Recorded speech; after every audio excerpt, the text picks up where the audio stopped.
Bonjour à tous. Aujourd'hui, je vais vous proposer un petit jeu mathématique sur les quantités, sur des comparaisons, sur voilà, un certain nombre de choses que vous allez pouvoir faire évoluer selon les capacités de votre enfant. Donc on va faire des choses, on va commencer par des choses un peu simples. Je vais augmenter la difficulté et après vous voyez par rapport à votre enfant où est-ce qu'il se situe, mais surtout n'avancez pas trop vite. Faites plusieurs fois les mêmes choses pour être sûr que c'est bien acquis pour pouvoir passer à une étape supérieure. Voilà. Alors, au départ, laissez un peu manipuler les objets.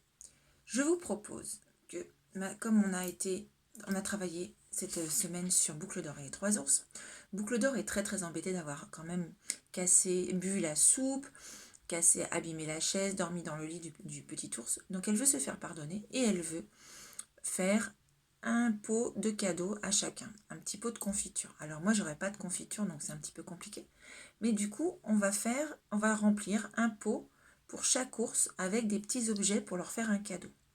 Donc on peut imaginer un petit pot, un moyen pot et un plus gros pot qui représente le petit pot, le bébé ours, le moyen pot, la maman ours, et le très gros pot, le papa ours.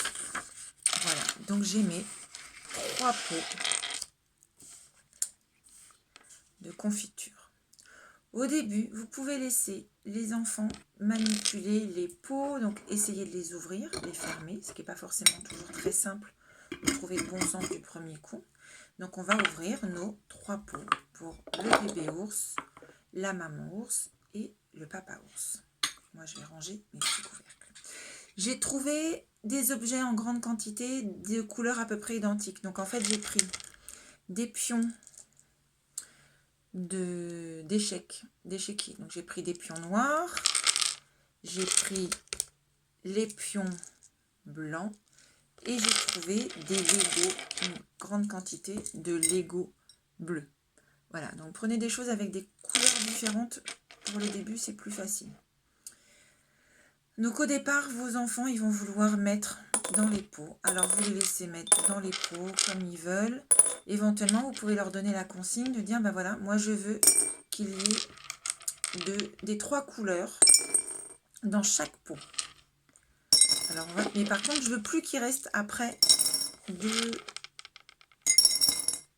pions. Donc on va remplir. Voilà. Moi, je vais remplir. Et puis juste le petit, il y en a encore plein. Voilà. Donc là, j'ai réparti dans mes 3 pots tous les jetons que j'avais, les noirs, les blancs et les bleus. Donc là, laissez-les manipuler un petit peu. Ensuite, donc on va retirer les pions. Vous pouvez les faire trier, donc remettre les blancs ensemble, les noirs ensemble. Voilà, les noirs, les bleus et les blancs. Voilà, vous pouvez les trier. Donc on les sort et on les trie. Donc là, c'est aussi une manipulation qui est intéressante et importante. Là, oui, moi je me trompe. Hop, les bleus, blancs, noirs. Voilà, et le dernier. Voilà, donc cette phase de manipulation libre, elle est très très importante pour qu'après, ils acceptent de suivre les consignes. S'ils n'ont pas joué avec le matériel que vous leur proposez, c'est très compliqué qu'ils arrivent à se concentrer après sur des actions plus dirigées. Donc laissez-les jouer, manipuler, choses comme ça. Ensuite, je vous propose que pour chaque pot, on fasse une petite liste de commandes. Donc j'ai préparé, hop, je prends mon feutre, 3 fiches, voilà, avec un rond blanc pour représenter les objets blancs, un point noir et un point bleu. Donc j'en ai fait 3. Et ma 3e qui est là. Et je vais décider pour chaque pot de mettre une quantité de chaque objet. Donc par exemple, pour petit ours, là, je vais décider qu'il y aura un noir, 2 bleus et 3 blancs.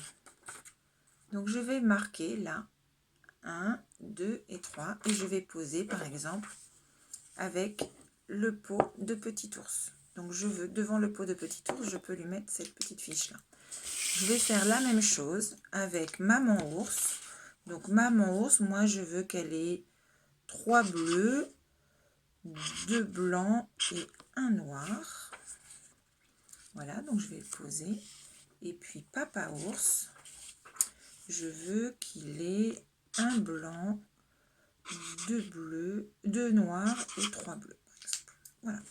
Et j'ai préparé donc mes petites fiches. Alors, moi j'ai pas mis forcément, au début vous pouvez mettre des petites fiches avec les symboles dans le même sens pour chaque fiche. Là moi j'ai changé les symboles, donc ils n'ont pas tous les mêmes symboles. Donc il va falloir être beaucoup plus vigilant. Parce qu'il va bien falloir regarder pour chaque feuille. Donc premier, j'ai besoin de un noir. Donc je vais chercher un pion noir que je mets dedans. J'ai besoin de 2 bleus.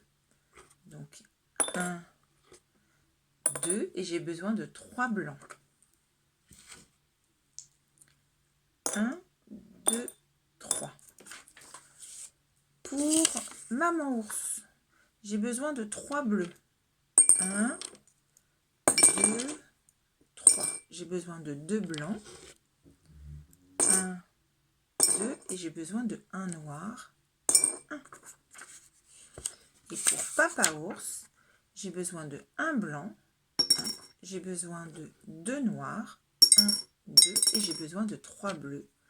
1, 2, 3. Laissez vos enfants se tromper. Il n'y a aucun souci. Ça leur permettra de recommencer. Donc, il n'y a vraiment aucun problème. Pour vérifier, vous pouvez ressortir les jetons et puis compter ensemble. Donc, moi, j'avais besoin de 1 noir. Donc, je regarde 1. Et je peux même poser 1 sur mon noir. J'avais besoin de 2 bleus. 1. Je ne sais pas si vous voyez bien. Voilà. 1, 2 bleus. Voilà. Et j'avais besoin de 3 blancs. 1, 2, 3. Voilà, j'ai pu vérifier, recompter en enlevant les objets pour voir. Donc là, j'avais bien ce qu'il fallait. Pour maman ours, donc j'avais besoin de 3 bleus. 1, 2 et 3 bleus. J'avais besoin de 2 blancs. 1, 2 et j'avais besoin de 1 noir. 1. Très bien. Pour papa ours, j'avais besoin de 2 blancs. Ah, de 1 blanc. 1, ah, mais j'en ai encore un. Donc je me suis trompée. Ben, c'est pas grave. Donc je sais qu'il faut, j'en ai pris un de trop. Donc je le remets avec tous mes blancs. Donc là j'en ai un. Je continue à vérifier. 2 noirs. 1, 2 et 3 bleus. 1, 2, 3. Voilà. Donc là j'ai vérifié, je me suis trompée. Ben, du coup je peux recommencer. Et pour recommencer, sur ma petite fiche, j'ai fait plusieurs lignes. Donc là, on peut faire la deuxième partie. Quand vous voyez que 1, 2, 3, ça pose pas de problème, pour les plus grands, pour les renards, vous pouvez augmenter les quantités. Méfiez-vous juste au niveau des parents que vous ayez suffisamment de jetons en grande quantité pour qu'on puisse répartir dans chaque pot. Voilà, donc c'est juste ça. Mais après, vous pouvez aller sur des 4, 5, éventuellement 6. Donc vous pouvez augmenter les quantités et vous pouvez faire plusieurs parties. Voilà. Une autre chose que vous pouvez faire après, c'est aussi leur demander, une fois qu'ils ont mis les jetons dans leur pot, donc vous avez vérifié, donc là je vais remettre pour le petit ours, vous avez vérifié là qu'ils avaient bien le bon nombre de jetons. Et ensuite vous pouvez leur dire, mais qui en a le plus? Comment on peut savoir qui en a le plus? Donc à ce moment-là, je vais pousser mes pots pour que vous puissiez mieux voir. Vous pouvez faire un tableau de cet ordre-là. Donc par exemple, là vous avez numéroté de 1 jusqu'à 10. Vous avez, moi j'ai fait des petits dessins bébé ours, maman ours et papa ours. Et là je me dis, ben voilà, moi je vais mettre dans chaque case un objet que bébé ours a. Donc là, je vais positionner. Donc j'ai un noir, mes 2 bleus et mes 3 blancs que je mets à la suite. Donc là, les renards, ils peuvent peut-être savoir. Là, il en a 6. Il avait 6 objets, bébé ours. Maman ours, je vais positionner aussi. Alors, c'est bleu. Ah, là, il y en a un grand. Mais je vais le mettre dans ce sens-là. Encore un autre bleu. Un blanc. Oh, et un noir. Et bien, maman ours, elle en a autant que bébé ours. Elle en a 6 aussi. Et puis, papa ours, un blanc, un noir, un bleu et un bleu. Ah, ils ont tous le même nombre de jouets dans leurs bocaux. Mais ils n'ont pas le même nombre de bleus ou le même nombre de blancs ou le même nombre de noirs. Mais ils en ont tous autant. Ils ont tous autant d'objets dans leur pot. Voilà, donc ça vous pouvez faire, donc c'est une petite variante à faire après. Ce que vous pouvez faire aussi, c'est les objets à mettre dans les pots, au lieu qu'ils soient juste à côté, vous pouvez aller les positionner sur une table un petit peu plus loin. Et du coup, il faut qu'ils mémorisent. Il va falloir mémoriser que pour petit ours, il va falloir un noir, 2 bleus et 3 blancs. Donc soit il fait des allers-retours au début, il va chercher un noir, il le ramène, il le met dans le pot, ensuite il peut aller chercher 2 bleus, il le ramène, il le met dans le pot, après il va chercher 3 blancs, il le ramène, il le met dans le pot. Soit petit à petit, il va pouvoir mémoriser, il en faut un noir, 2 bleus et 3 blancs. Et il ira chercher tous ses pions et il les mettra tous ensemble dans le pot. Donc là, ça augmente aussi la difficulté au niveau des mathématiques. Voilà. Donc c'est un petit jeu assez simple à mettre en place, mais qui monopolise beaucoup de choses et beaucoup de réflexion et qui demande de la concentration. Donc je vous souhaite une... Ah, et j'allais finir par autre chose. Si vous avez envie, vous pouvez aussi vous amuser après, une fois que vous avez joué avec vos pots, à faire dessiner des pots de confiture et pourquoi pas dedans dessiner des fruits pour vraiment faire des pots de confiture pour bébé ours, maman ours et papa ours. Et si vous faites des jolis pots de confiture, surtout n'oubliez pas de me les envoyer pour que je puisse les voir. À très bientôt. Au revoir.